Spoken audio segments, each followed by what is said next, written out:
Nós, psicanalistas, devemos ter a obrigação de desenvolver a capacidade de pensar os nossos próprios pensamentos.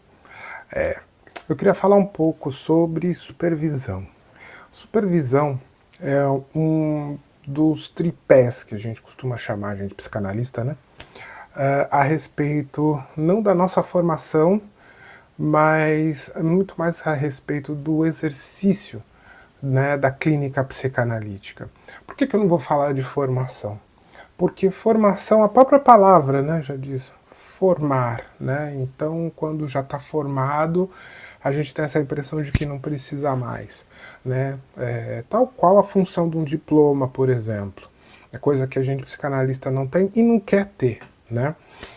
Num outro vídeo eu vou falar a respeito de outra perninha desse tripé, que são os estudos continuados e ininterruptos, sim.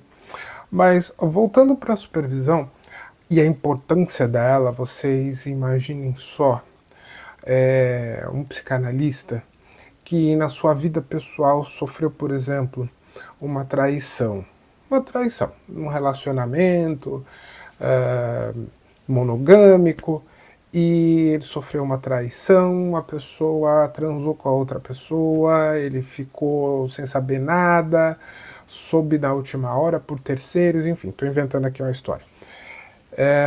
E durante os atendimentos, coincidentemente ele começa a atender uma pessoa que traiu o parceiro, a parceira, e essa pessoa precisa colocar isso para fora e começa a contar como foi todo o processo. Vocês imaginam, por exemplo, se não existe, né, a supervisão, e aí também entra a terceira perninha do tripé, né, que é a análise pessoal.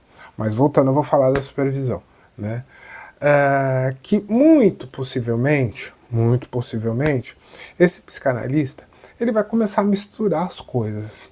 E esse misturar as coisas eu quero dizer, de ele começar a sentir aquilo que ele sentiu na história dele durante o relato do analisante.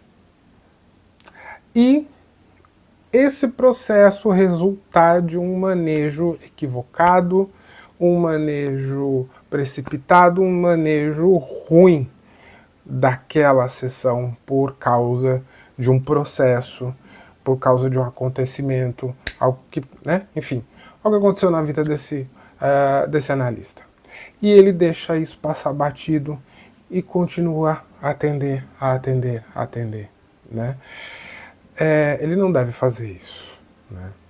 Quando ele sente que determinado conteúdo do analisante impactou ele, de certa forma, emocionalmente, ele deve levar isso para um supervisor.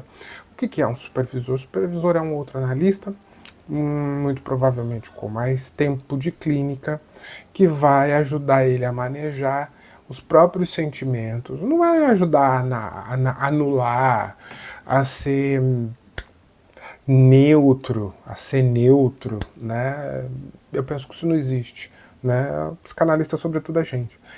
Então a supervisão vai ajudar ele a tomar uma decisão, ou ele tomar as rédeas da própria clínica com aquele analisante e manejar de uma forma correta aquele atendimento, ou se ele não conseguir, que é bem possível, pode acontecer também, ele passar esse analisante para um colega.